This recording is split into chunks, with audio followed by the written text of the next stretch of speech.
반갑습니다. 목사고 교수라고 했는데 어디서 이 락커 같은 생긴 사람이 와서 당황하시고 실망하신 분도 계실 것 같고, 제가 아세아연합신학대학교의 교수로 있습니다. 사람들이 제가 아세아연합신학대학 신학대학교 교수라 그러면 요즘은 이제 그런 신학대학교들도 이렇게 종합대학처럼 많이 바뀌어서 세상 앞에서 비굴하게 세상 앞에서 무릎을 꿇는 사람들의 공통적인 특징은 하나님 앞에서 말씀 앞에서 무릎 꿇는 시간들이 짧은 사람들입니다. 저는 세상에 여러 가지 목회자의 부르심이 있겠지만 제 부르심은 특별히 청년들의 삶을 흔드는 일이라고 생각합니다. 말씀으로 흔들어서 그래야지 세상에서 흔들리지 않습니다. 야고보서 5장 7절부터 11절까지의 말씀입니다. 저는 어차피 온 게스트니까 여러분들이 평상시에 익숙하지 않은 일들을 많이 시킬 것입니다. 함께 자리에서 일어나셔서 하나님의 말씀을 받도록 하겠습니다.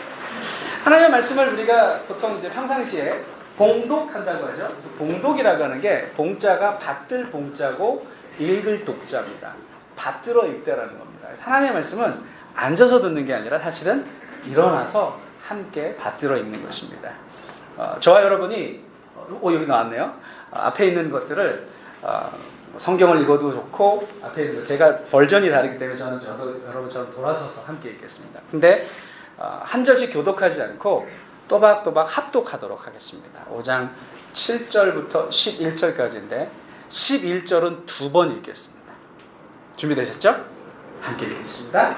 그러므로 형제들아, 주께서 강림하시기까지 길이 참으로 돌아가 농부가 땅에서 나는 귀한 열매를 바라고 길이 참아 이른 비와 늦은 비를 기다리느니 너희도 길이 참고 마음을 굳건하게 하라. 주의 강림이 가까우니라. 형제들아, 어서 원망하지 마시라. 야고보서를 쓴, 너무 쉬운 질문이겠죠. 야고보서를 쓴 야고보 사도는 예수님의 동생입니다. 육신적으로는 예수님의 친동생입니다.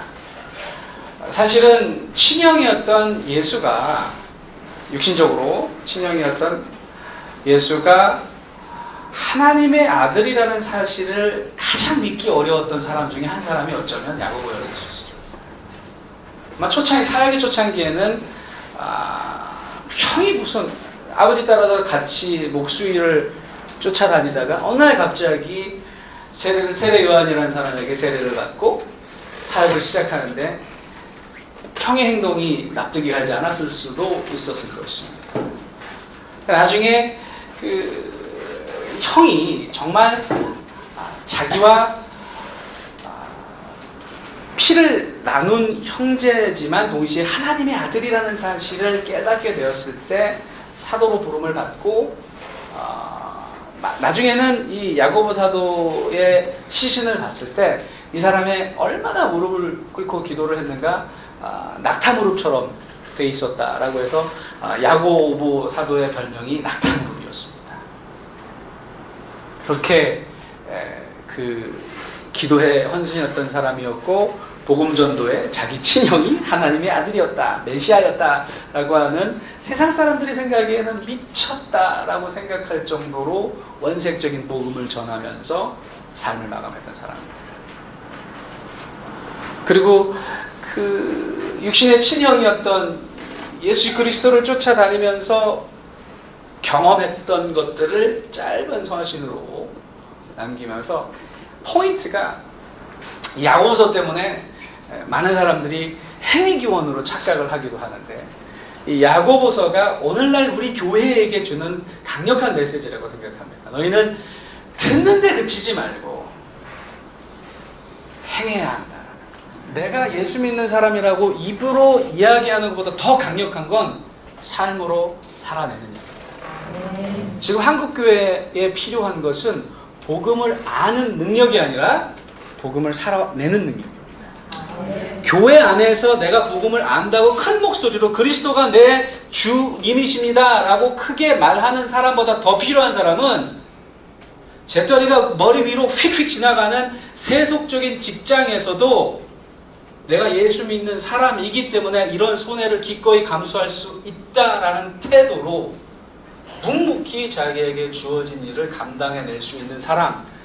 그래서 다른 사람들이 뒤돌아서서 역시 저 사람은 예수 믿는 사람이야 라고 하게 만들 수 있는 사람. 세상이 저와 여러분의 삶을 보면서 고개를 갸우뚱하지 않으면 어쩌면 저와 여러분의 신앙은 가짜일 수도 있습니다.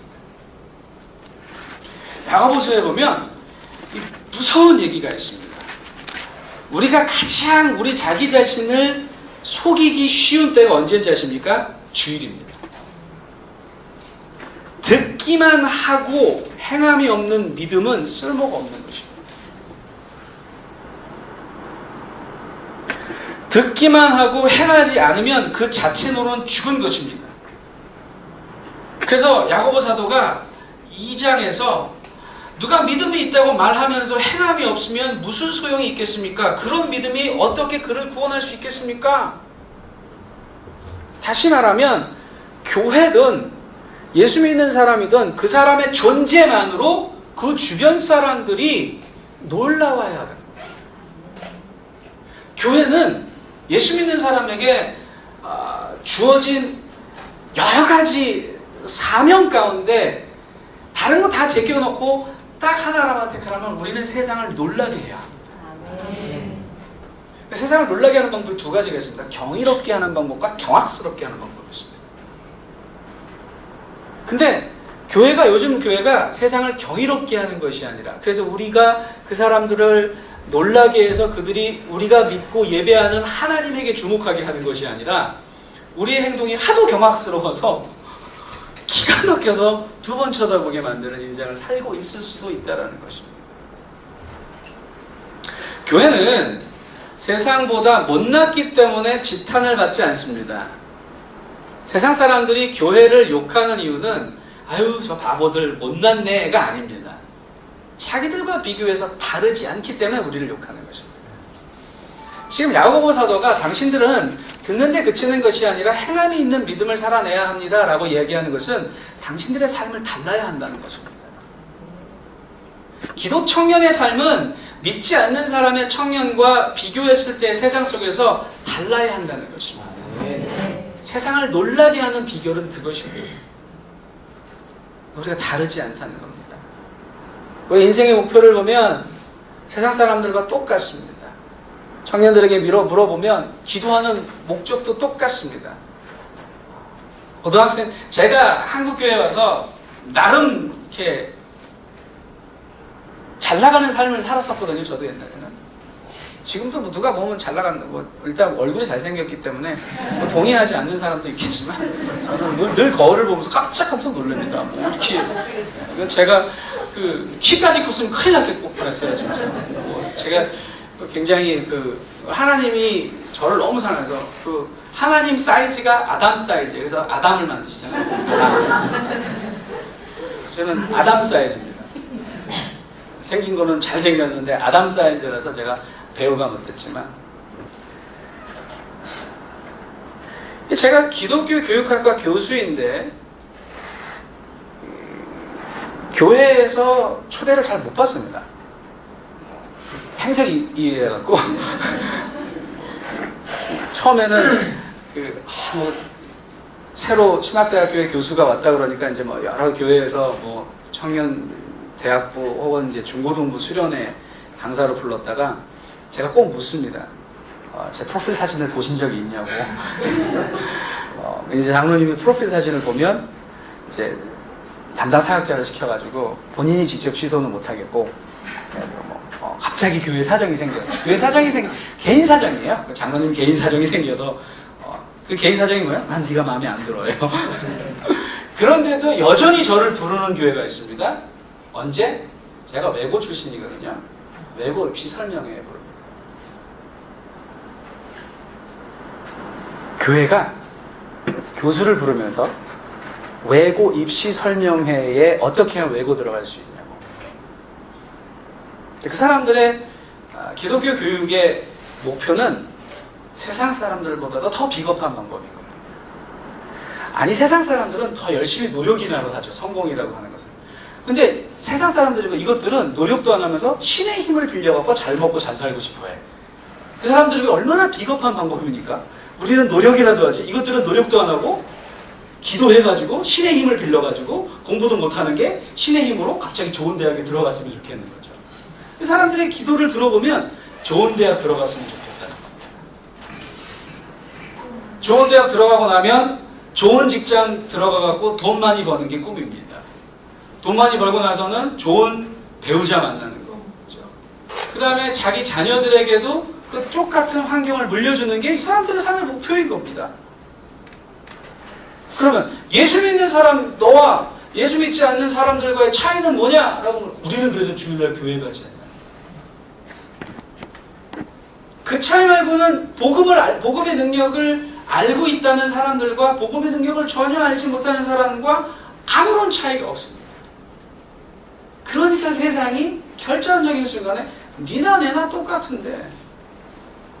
근데 초대교회는 그렇지 않았습니다. 지금보다 예수를 믿는다는 사람들의 숫자는 훨씬 더 적었는데도 예수 믿는 사람들의 무리가 나타나면 두려워했습니다. 경계했습니다. 그리고 존경했습니다.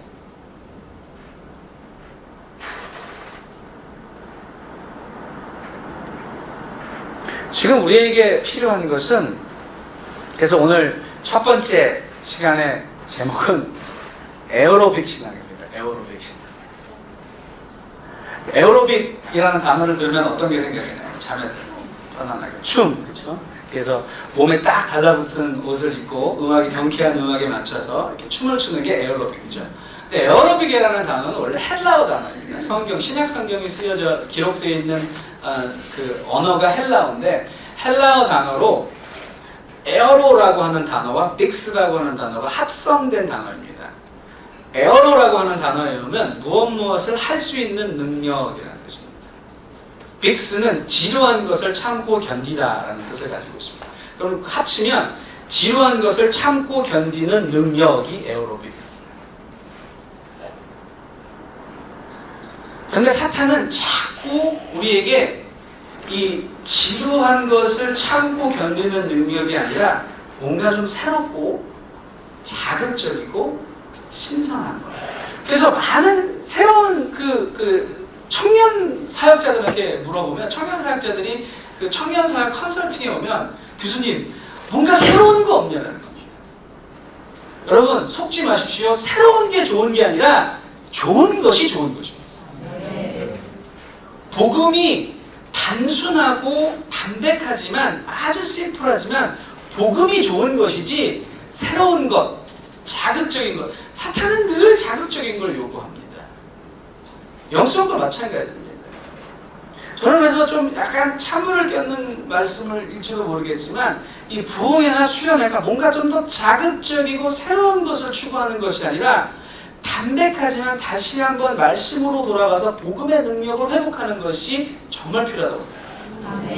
많은 경우 수련회에 올 때 사람들의, 특히 청년들, 중고등부도 그렇고 청년들의 공통적인 태도가 뭐냐면 울려고 해요.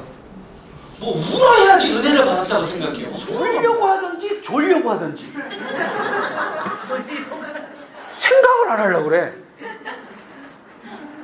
저는 우리 한국 교회가 잃어버린 전통 가운데 이 부흥회라는 것 때문에 어떻게 보면 잃어버린 건데, 우리 특히 장로교회는요 사경회라고 하는 게 있어요. 사경회.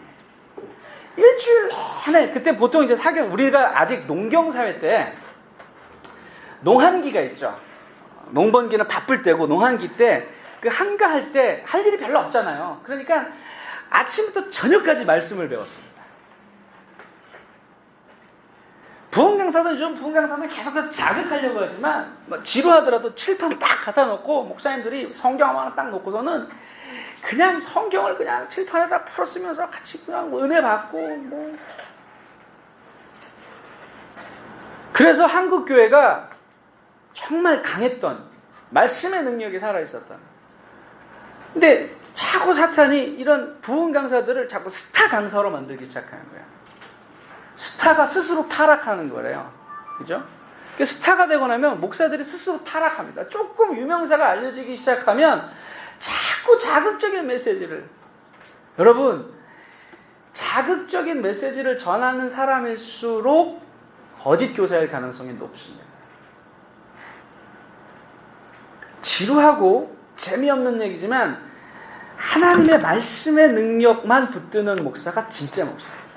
근데 마지막 때가 다가오면 다가올수록 이 거짓 교사들이 자꾸 여기서 튀어나오고 저기서 튀어나오고. 저 같은 강사도 마찬가지입니다. 그냥 저는 지나가면서 여러분들 간식입니다. 간식.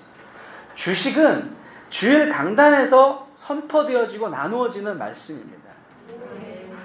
아무리 맛있어도 간식은 맨날 먹을 수 없습니다. 한국교회가 영원히 자꾸 파리해지는 이유가 좀 더 자극적이고 좀 더 이렇게 달콤하고 그런 얘기들. 위로해 주세요. 언제까지 위로받을 건데요? 위로는요, 피투성이가 될 때까지 싸워본 적이 있는 사람에게 필요한 게 위로지, 한 번도 싸워본 적이 없는 사람에게 위로는 비겁하게 만드는 변명에 불과합니다. 한국교회, 제가 한동대 교수를 할 때도 그랬습니다. 이 예수 믿는 것들이 기독교 대학에 있으니까 자꾸 기독교 기업에만 가려고 그래요. 그러니까 회사 가서도 대학부처럼 행동을 하려고 그래요. 세상은 저와 여러분이 생각하는 것처럼 만만하지 않습니다. 그렇기 때문에 예수님께서 세상으로 보내면서 제자들조차도 그렇게 3년 동안 당신과 시간을 보내면서 무장되었던 사람들을 보낼 때도 둘둘씩 짝지어 보내면서 야, 내가 너네들을 세상에 보내는 게 이리떼 가운데다 양을 보내는 것 같은 심정이다. 야. 저와 여러분이 어떤 그런 달콤한 거짓 가르침에 그 교사들이 이야기하는 것처럼 웃으면서 얘기하면서 말씀이 여러분들을 위로하고 축복할, 세상이 그렇게 만만하지 않다니까요. 사탄이 여러분과 제가 생각하는 것처럼 그렇게 만만하지 않습니다. 치열하게 말씀을 붙들고 성령의 능력이 우리를 붙잡지 않으면 이 세상은 우리를 정말 이리 때보다도 더 무섭고 사납게 집어삼키려고 호시탐탐 노리고 있다는 겁니다. 근데 그렇다고 해서 우리가 세상으로 안 들어가면 세상은 더더욱이, 예수 믿지 않는 사람, 그 이회수라는 사람도 그런 얘기를 해요. 트위터에다 얼마 전에 참 감동이 돼가지고 제가 리트윗을 했었어요. 똥이 더럽다고 피하기만 하면 세상은 온통 똥밭이 되고 말 것이다.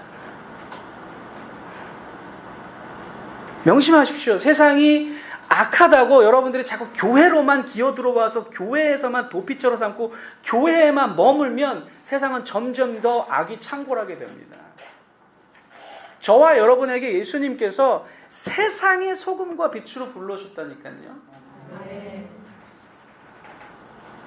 아까 담임 목사님하고도 얘기했지만 한국 교회가 자꾸 싸우는 이유가 뭔지 아십니까? 세상에 들어가서 소금과 빛이 되어야 되는데 교회에 뭉쳐갖고 누가 더 짠지 알아? 한번 짜게 내기 할까? 이러고 있어요. 덩어리 져가지고. 빛이 어디에 필요한가? 어둠의 빛이 필요한 겁니다.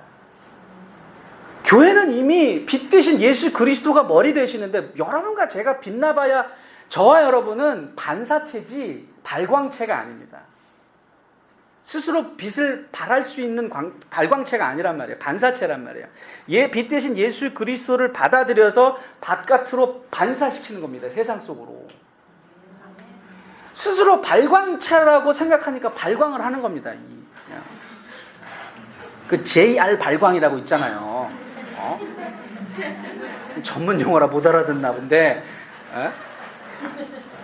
근데 그 발광을 어디서 하느냐? 교회에서 발광을 떨고 있다니까.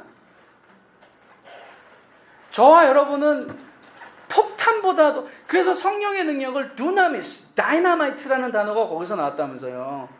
이 다이나마이트가 적진에 가서 터져야 되는데 자꾸 아군 우리 부대 안에서 터져. 그 불발탄들이 교회로 몰리는, 그게 청년들이 맨날 그래. 터질 거면 세상 속에서 터져야 된다니까요. 근데 너무 신기한 게요, 무슨 가미가제처럼 자폭해서 죽는 게 아니라 세상에서 터지면 더욱더 강력한 능력을 주신다니까요, 하나님께서.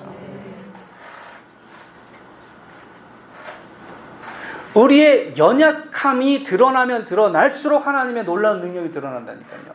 근데 교회고 뭐고 똑같이 세상이 얘기하는 자기 개발적인 메시지를 복음으로 위장시켜서 전파하고 있습니다. 그래서 여러분도 마음만 먹으면 그거는 그 불교에서 하는 일체 유심조, 이거는 마인드 컨트롤, 끌림의 법칙, 이런 것들은 다 긍정의 힘, 이런 것들은 다 불교에서나 기타 종교에서 하는 거지. 복음의 능력은 여러분도 할 수 있습니다가 아닙니다. 여러분과 저는 할 수 없지만 그리스도께서 이미 이루셨기 때문에 이제 하실 수 있습니다. 근데 그걸 삭제하고 그리스도의 십자가의 능력을 삭제하고 할 수 있거든요. 무슨 말이냐? 믿는 자에게는 능치 못할 일이 없다고 얘기합니다. 자, 믿는 자에게, 무엇을 믿는 자에게? 그리스도 예수를 믿는 자에게 능치 못할 일이 없는 거지, 네가 할 수 있다라고 자기 자신을 믿는 자에게 능치 못하는 것이 없다라는 뜻이 아닙니다. 항상 복음을 왜곡합니다. 그러면서 좀 더 자극적이고 좀 더 신선하고 뭔가 사람들의 시선을 끌려고 하는, 그 사람들의 끝은 뭔지 아십니까? 항상 당신의 주머니입니다. 당신의 영혼에 관심이 있는 것이 아니라 당신의 주머니와 당신의 헌신에 관심이 있습니다. 그러나 하나님은 당신의 영혼에 관심이 있습니다. 영혼이 잘됨같이 범사에 잘되기를 내가 간구하노라 라고 얘기했지, 범사에 잘되는 것만 간구하지 않았습니다.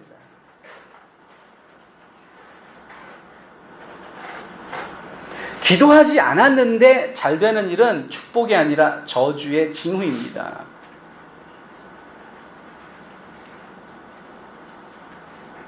돼지가 주인이 이유 없이 평소보다 더 잘 먹이면 그건 기뻐할 일이 아닙니다. 잡아먹힐 날이 다가오고 있다는 겁니다. 무슨 얘기인지 아시겠죠? 그러면 믿음의 눈으로 봤을 때 내 삶에 역경이 찾아온다는 것은 둘 중 하나입니다. 내가 가지 말아야 할 길을 가고 있기 때문에 하나님이 그러한 역경을 허락하셨든지, 아니면 내가 가고 있는 일이 맞는 길이기 때문에 사탄이 방해하고 있든지. 저 여러분은 영적인 폭격기인데, 폭격기가 적진을 향해 날아가고 있는데 방공포가 나를 향해서 날아오고 있지 않다면 나는 제대로 된 방향이 아닌 곳으로 날아가고 있다는 거죠. 근데 내가 날아가고 있는데 적진에서 계속해서 박격포가 날아오고 있다는 건 내가 잘 가고 있다는 거예요. 내가 잘 가고 있으니까 적이 두려워하니까 계속해서 방해하는 거라는 거죠. 그때 필요한 게 뭔가? 다시 에어로빅입니다. 즉 성공하는 사람들의 특성은 무엇인가? 라는 문제를 단순한 공식으로 환원시켰기 때문이다. 여기서 단순한 공식이란 성격은 타고난 운명이며 참는 것이 미덕이라는 것이다. 단 이 공식을 증명한 것은 그리스의 철학자나 복음주의 목사가 아니라 현대인들이 신뢰에 맞지 않는 과학이었기 때문이다. 저와 여러분이 회개할 부분이 여기에 있습니다. 목사가 이야기하는 건 죽어라고 안 듣는 집사 장로들도요, 한의사 말은 더럽게 잘 들어요. 그죠? 이 보약 먹을 때 돼지고기 먹으면 안 됩니다. 그러면 돼지고기, 그죠? 그렇게 삼겹살 좋아하는 사람도 그 보약 먹는 기간에는 그냥 먹으면 안 된대요. 목사님이 얘기하면 그렇게 안 될 거야. 그죠? 목사님이 영적인 처방으로 새벽기도 나오십시오. 물질의 훈련을 위해서 11조를 제대로 드리십시오. 그러면 그건 들어도 되고 안 들어도 되는데 한의사의 말은 과학자니까. 그죠? 그러니까 점점 복음도 어떻게 되느냐? 이런 대중적인 복음으로 바뀝니다. 하나님의 말씀도 자꾸 심리학적인 이야기들을 빌려가지고, 그러니까 아까 우리 담임 목사님하고도 이야기하면서 정말 가슴 아프지만 교회 내에 세속적 성공관이 들어와 있습니다. 그래서 믿음의 공식들을 가르친다. 하나님의 약점은 이거야. 이걸 건드리면 하나님이 너에게 복을 주시지 않으면 안 되게 돼 있어. 뭐 이런 식으로. 신앙을 무슨 투자인 것처럼 하나님과, 신앙이 좋은 사람일수록 하나님과 거래를 잘 트는 사람입니다. 그러니까 이런 복음이 통하지 않습니다. 내일 청년들한테 좀 미친 복음을 전할 때 좀 더 자세하게 얘기했지만 고린도후서 12장에 나와 있는 것처럼 사도 바울이라고 하는 사람도 몸에 가시가 있는데 내게 이 몸에 가시를 제해 주십시오 3번이나 기도했는데 하나님이 쌩 까십니다. 그럴 뿐만 아니라 마지막에 야 이 자식아 내 은혜가 내게 좋게 그렇게 구사리도 먹습니다. 사도 바울이 어떤 사람입니까? 야 나는 이 영적인 세계를 체험한 사람이야. 이거 다 말하면 당신들 참 시험에 들까봐 내가 다 말을 못하겠지만 이라고 이야기하면서 그 앞에 서다고 내가 인간적으로도 자랑할 게 굉장히 많은 사람이다 라고 이야기하면 자기의 학력도 얘기하고 막 그러면서 특히 영적인 부분들을 이야기하면서 그런데도 불구하고 그런데 복음의 능력이 그거네 라고 이야기합니다. 근데 우리는 이 어려움으로부터 빠져나오게 하는 방법으로 신을 고용하는데 신앙이라고 하는 이름을 씁니다. 믿음이 하나님을 잘 부리는 법을 믿음이라고 부릅니다. 그래서 우리 상황 가운데 어려움이 왔는데 하나님이 내 말을 고분고분하게 들려주면 감사해서 주는 게 팁입니다. 감사원금. 하나님이 아버지라면서요. 청년들 머리 가운데에도 이 잘못된 복음이 많이 들어가 있습니다. 예수님이 우리에게 그렇게 기어코 보여주고 싶었던 선하고 아름다운 하나님이 아니라 지금도 진노해서 우리가 혹시라도 죄를 지면 쫓아가면서 많은 그런 하나님을 그래서 두려움으로 움직이게 만들려고 그럽니다. 그래서 심리학을 도입하고 경영기법을 도입해가지고 성도들을 자꾸 두렵게 만듭니다. 아니 우리가 조금이라도 잘못하면 사는 사업 망하게 하는 하나님이라면 애초에 하나밖에 없는 아들을 왜 십자가에서 죽이시냐고요. 쉬웁니까 그게? 십자가의 능력은 고작 우리가 좋은 대학 들어가고 좋은 직장 구하고 좋은 배우자 만나고 잘 낳고 잘 살게 하기 위해서 예수 그리스도를 십자가에서 죽인 게 아니라는 겁니다. 복음의 능력은 내 삶을 다 드리고 나도 아낌이 없고 다함이 없는 그래서 진짜 복음의 능력을 경험한 사람은 세상이 다 빼앗고도 그래도 예수면 다냐 라고 물었을 때 그래 예수면 다다 라고 말할 수 있는 능력이 있어야 되는데 우리에겐 그런 배짱이 없습니다. 왜 그 복음을 경험해보지 못했기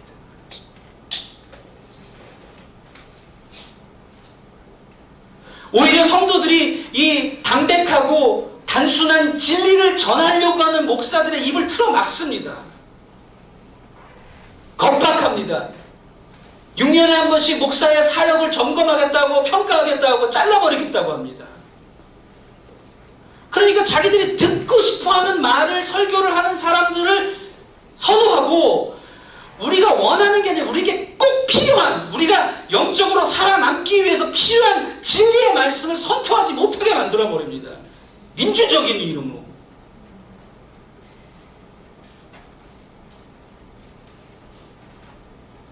청년들도 마찬가지입니다. 위로가 필요하답니다. 위로가.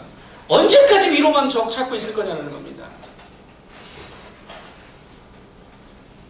그러던 차에 이렇게 쉽게 설명을 해놓으니까 이렇게 하면 성공한다. 교회도 무슨 법칙이 그렇게 많아. 믿음의 법칙이 하나로 공식화될 수 있는 게 아닙니다. 믿음의 장이라고 하는 히브리서 11장을 읽어보십시오. 어떤 사람은 믿음으로 아벨은 믿음으로 죽습니다. 믿음으로 에녹은 죽음을 보지 않고 하늘나라로 올라갑니다. 어떤 사람은 믿음으로 어려운 역경도 피해가지만 어떤 사람은 믿음 때문에 사자의 밥이 되기도 합니다. 세상이 말하는 것처럼 우리에게 벌어지고 있는 그러한 상황 때문에 믿음이 좋고 나쁘다라고 말할 수 없다라는 겁니다. 그것은 세상이 가르쳐준 성취지향적인 메시지이지 결코 복음과 상관이 없습니다. 세상이 상 주는 사람 교회도 상 주고 세상이 멸시하는 사람 교회도 멸시하고 있다면 그게 교회입니까? 그게 복음입니까? 교회는 달라야 된다는 겁니다. 세상이 멸시하는 사람들 찾아가야 하는 게 교회고 세상이 상 주는 사람들이라도 하나님의 방법에서 떠난 사람들이라면 질책할 수 있는 게 교회여야 하는데, 똑같이 세상에서 성공한 사람들 회장님이 교회 와서도 회장이고, 그러니까 청년들이 그걸 보고, 어린애들이 그거 보고, 사도 바울이 로마서 1장 16절 내가 복음을 부끄러워하지 아니하노니라고 했던 선포가 우리에게 전혀 소용이 없는 겁니다. 우리는 늘 복음을 부끄러워합니다. 먹고 살만하는 복음이라는 카드를 슬며시 내놓고 내가 힘들 때는 복음은 뒷전으로, 내가 손해보는 자리에서는 절대로. 마태복음 6장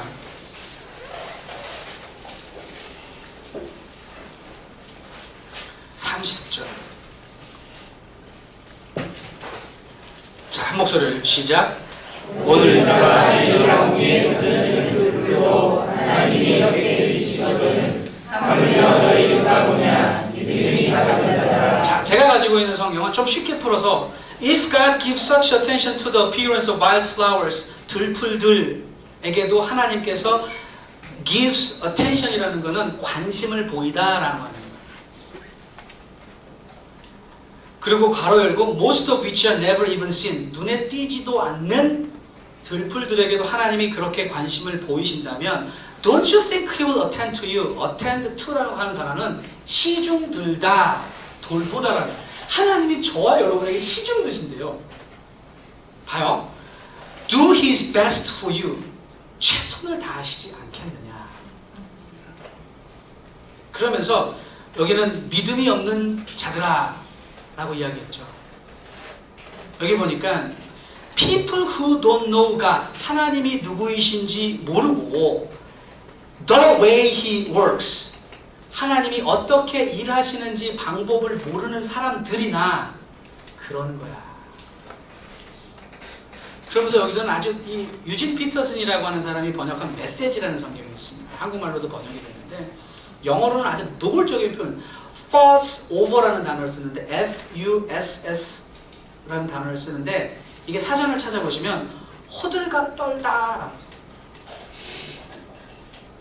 교회가 왜 시끄러운가 말이야. 이 호들갑 떠는 인간들이 너무 많아. 뭐 때문에 호들갑을 떠는가? 31절에 보니까 무엇을 먹을까, 무엇을 마실까, 무엇을 입을까 하고 걱정하지 말라, 이거를 호들갑 떤다라고 표현을 썼어요. 근데 누가 호들갑을 떤다고요? 하나님이 누구이신지 모르거나 하나님이 어떻게 일하시는지 방식을 모르는 사람들이나 그렇게 호들갑 떠는 거야. 우리 성경에는 이방인이라고 이야기했습니다. 다시 말하면 우리 한국 교회 안에도 그렇고 현대 교회 안에 교회 다니는 이방인들이 너무 많습니다. 교회 열심히 다니는 무신론자들이 많다는 겁니다. 그거를 실천적 무신론자라고 저는 부르는데, practical atheist라고 부르는데, 믿는다고 말하지만 결정적인 순간에 하나님이 없는 것처럼 행동하는 사람들입니다. 목사인 저도 그렇습니다. 하나님 말씀을 놓치고 약속의 말씀을 붙잡지 않으면 그 단순한 진리이지만 그 불변한 하나님의 말씀을 의지하지 못하고 먹는 게 남는 거다라고 하는 그 철학이 지금 내게 주어지고 지금 먹어 치우지 않으면 내일은 없다라고 하는 아주 얄팍한 세속적 세계관이 나를 지배할 때는 목사도 호들갑을 떨더랍니다. 에어로빅이고 뭐고 견딘의 신앙이고 뭐고 없습니다. 그러니까 자꾸 자극적인 것 쫓아다가서 목사도 머리 내밀고 예언 기도 받고 있고, 아니 어떤 목사가 교회 개척하는 날짜를 언제 해줄지 무당한테 가서 물어봐. 미친놈이지. 이사가는 날짜를 무당이 아니고 나를 무당으로 만드는 청년들도 있어요. 목사님 언제 이사할 거야? 언제가 이사하기 좋은 날이냐? 너 쉬는 날. 그걸 왜 네 이사하는 날짜를 왜 나한테 물어보냐? 언제가 기일이냐? 너 목사가 무당인 줄 아니?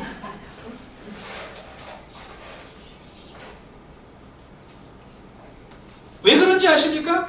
기도라고 하는 것도 하나님을 자꾸 부리려고 하는 이유가 이 무속적 신앙 때문에 그렇습니다. 한국 교회만 그런 게 아니라 이 유태인들에게도 예수를 믿는다고 자처하는 사람들도 똑같이 그러고 있다라는 겁니다. 예수님을 3년 동안 쫓아다녔던 사람들도 결정적인 순간에 예수를 부인하고 저주할 수밖에 없었던 이유는 하나님의 아들이신 것을 몰랐기 때문입니다. 그래서 신앙생활, 교회에서 정말 중요한 건 하나님이 누구이신지를 가르쳐야 됩니다. 우리가 어떻게 하면 복을 받을 것인가를 가르쳐주는 것이 아니라 하나님이 누구이시며 하나님이 어떻게 일하시는지를 배우는 것이 말씀을 배우는 것입니다. 복음 이야기하지 않고 어떻게 하면 저와 여러분이 이 상황으로부터 빠져나갈 수 있을 것인가 라고 하는 얄팍한 메시지를 던지는 메신저가 있다면 귀를 막으셔야 합니다. 그리고 예수의 이름으로 그분을 위해서 중보해야 합니다. 하나님, 말씀을 맡은 자가 하나님의 말씀을 전하지 않고 인간의 생각을 나누고 있습니다. 불쌍히 여겨주십시오. 저주하지 마시고 축복해 주십시오. 불쌍히 여겨주십시오. 긍휼히 여겨주십시오. 성광교회가 그 기도를 회복해야 합니다. 성광교회 담임 목사님만을 위한 기도가 아니라 한국교회의 말씀을 맡은 자들이 하나님의 말씀을 통해서 하나님이 누구이시며 Who God is, 하나님이 어떻게 일하시며 The way He works, 어떻게 일하시는지에 대해서 선포할 수 있도록, 그래서 욥에게 하나님이 어떻게 하셨는지를 가르쳐야지 욥이 어떻게 했더니 하나님 복을 누렸다라고 하는 것이 아닙니다.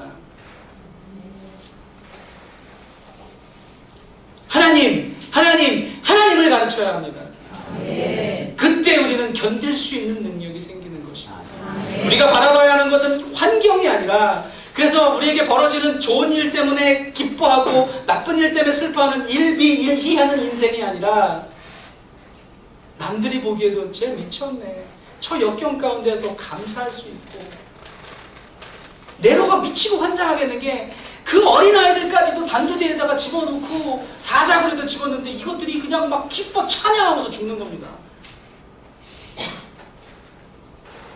미쳐버리겠는 겁니다. 근데 거기에서 더 두려워하고, 그래서 예수 믿는 사람들을 볼 때마다 이건 세상이 감당하지 못할 인간들이구나, 우리의 능력으로는 도무지 감당할 수 없는 인간들이라고 하는 별명이 크리스천이었습니다. 그때야 비로소 그리스도인이라 하는 칭함을 받았다. 사도행전 11장에 나와 있는 말씀입니다. 세상이 납득할 수 없는 삶의 방식으로 살아가는 겁니다. 손해보는 거 뻔한 건 알면서도 그거 골라내는 사람입니다. 손해보는 자리에 내가 갈게. 김씨는 이거 없으면 힘들잖아. 이거 김씨가 가지고. 그래서 마지막 순간에 집사님, 장로님, 권사님, 당신이 믿는 하나님 나도 믿고 싶소 라고 하게 만드는 것입니다. 그게 세상을 놀라게 하는 신앙입니다. Surprise the world and shake the world. 세상을 흔드는 신앙입니다. 함께 기도했으면 좋겠습니다.